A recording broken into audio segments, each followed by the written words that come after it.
What is up? Paige here. Today, I'm going to do a video that actually, I think there's been a couple videos out there already about him, but he just got his rework, and it seems like Survival Suit Lex is going to be a pretty powerful character for the foreseeable future. I'm going to finish gearing him out. I farmed everything I needed to farm to get him where I want to get him. So I'm going to finish gearing him out real quick, and then we'll take him for a spin and see how he does for me. Let's see. Let's get him to 70. I do stop all my tunes right at 70. At some point, I will probably start gearing him up to 80, just in expectation of maybe a gear 12 or something like that. But for now, everybody's going to stop right at 70. And then I just have to add all these gear pieces. I had him sitting at about gear 3 or 4.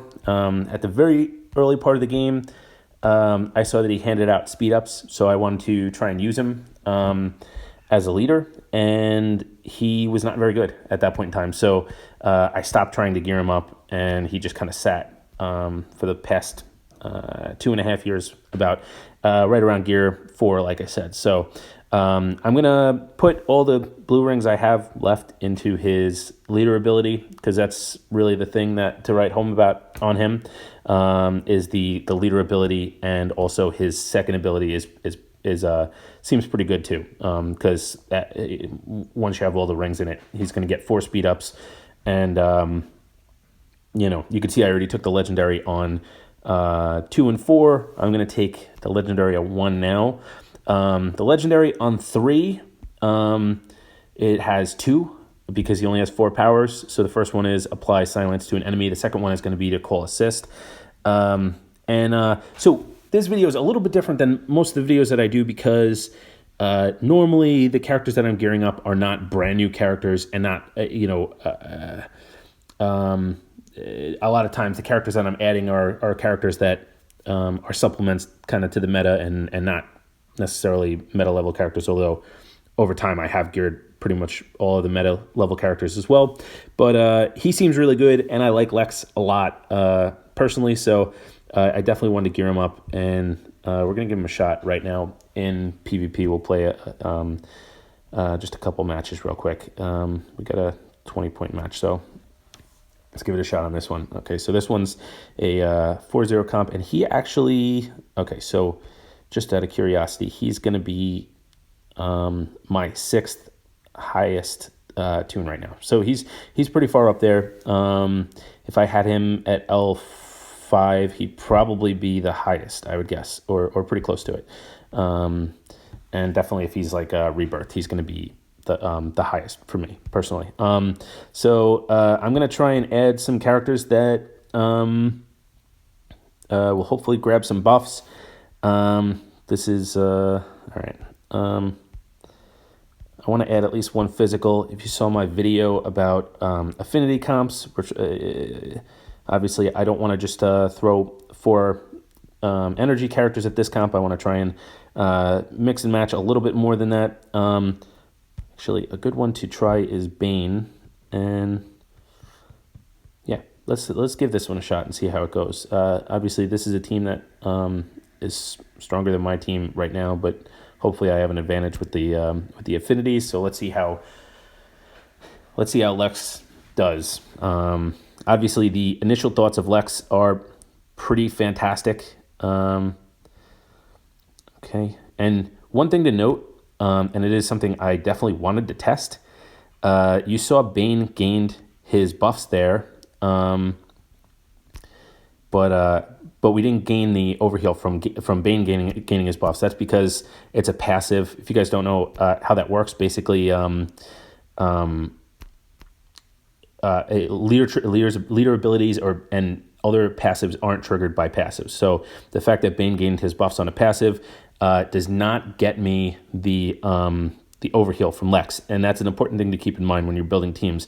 Is you don't want to just you want to be careful not to use characters that gain their buffs by passive. You want to find characters that gain their buffs by active skills, like their primary, their secondary abilities.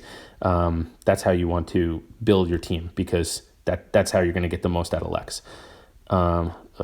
Okay, we're going to probably lose Power Girl somewhere here, unless I could do something. Let's see.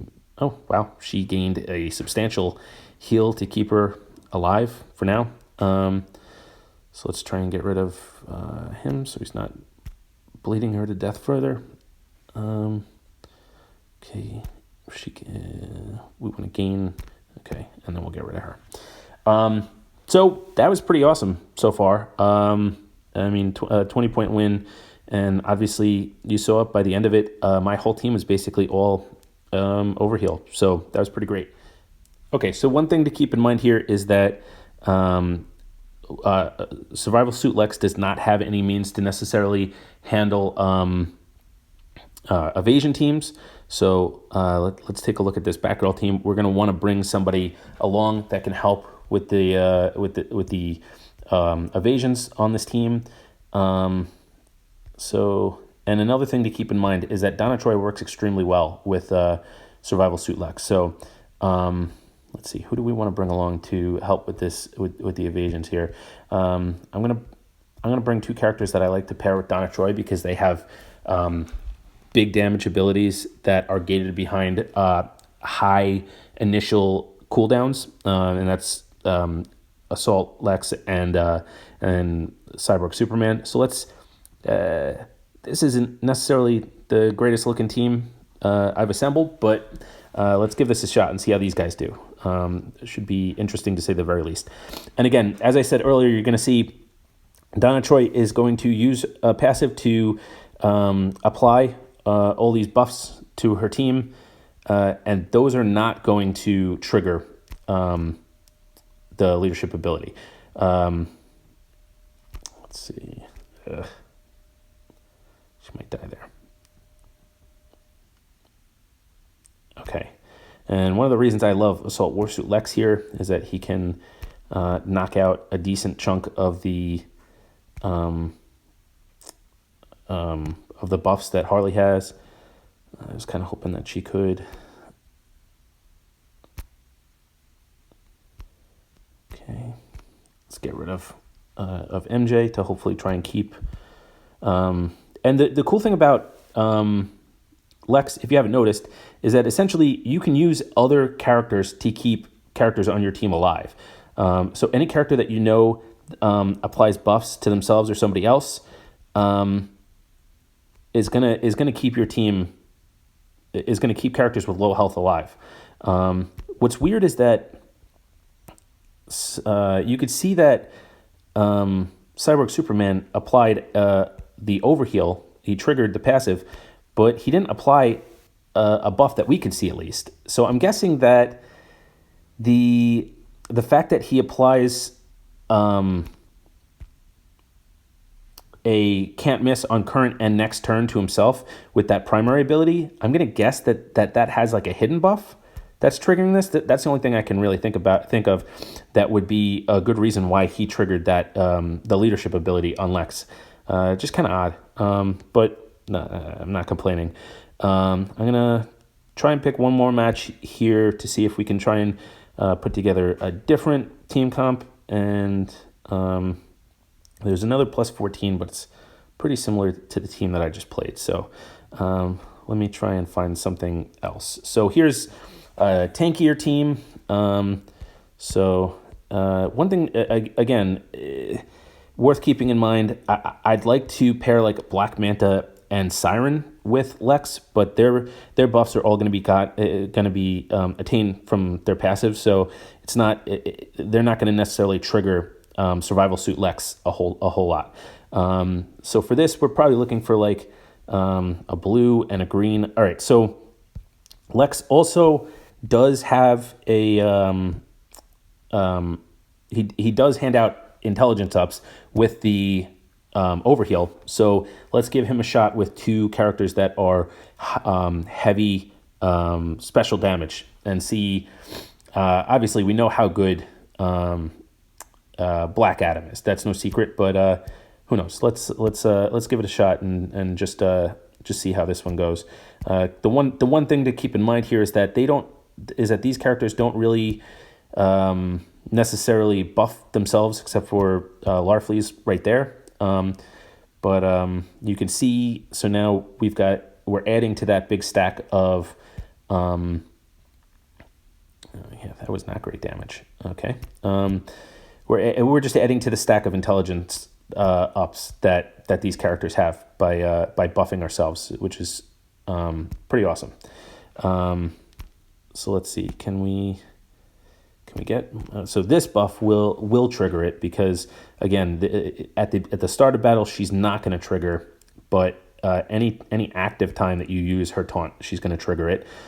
And we're just going to keep using this to try and keep overhealing and adding more intelligence buffs and steel buffs, just so I can again add more intelligence buffs and trigger that passive. And again, I don't think anybody is unaware of how good Larfleeze and Black Adam are. I don't think that that's news to anybody, but just worth keeping in mind when you're building team comps, you're trying to find synergy, right? Is that not only does his leadership ability hand out overheal that helps keep you alive, it also hands out these intelligence buffs that are going to get these special damage characters ramped up and rolling that much more. And you can see, again, we got a couple more intelligence buffs, and Donna Troy is going to turn those into awareness, but it is what it is. It still helps. So that's where we're at so far. Obviously, he looks really, really good. He looks like a plug and play leader that can literally help in just about any team. He's definitely more of a support character. It doesn't seem like he does a whole lot of damage, but we'll see as I invest more in him if that changes. But so far, obviously, I think Lex is probably one of the better leaders in the game after that rework. So I definitely recommend getting him. He's super attainable. I think everybody knows that. So I don't think it's news to anybody that he's really good, and you should go farm him and work on getting him up to speed. All right, so that's everything I have for today. Definitely check out my last couple videos as well if you like this one. The last one, I don't think I actually posted on Reddit, so at some point I'll probably post that one as like a lost episode or something like that, where I talked about team comps and basics for team building using pairs and stuff like that to build teams. So thank you guys for watching this video. I'll talk to you later. Peace.